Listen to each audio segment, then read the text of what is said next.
Hi guys, good morning. Let's eat our lunch. Rice ko po, tapos yung aking Milo. Dumiskarte tayo. Ang ginawa ko sa aking ulam ay pagsaing ko po siya ng kanin.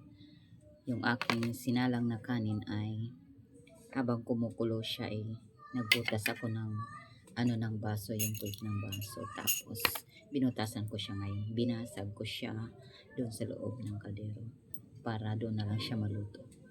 Walang mantika kundi doon sa pagsalang ng aking kanin. So, ito na yung siya guys. Ito na yung siya guys. Dalawang peraso guys. Dalawang perasong ulam kong egg. Ito na yung ating ulam. Simple lang.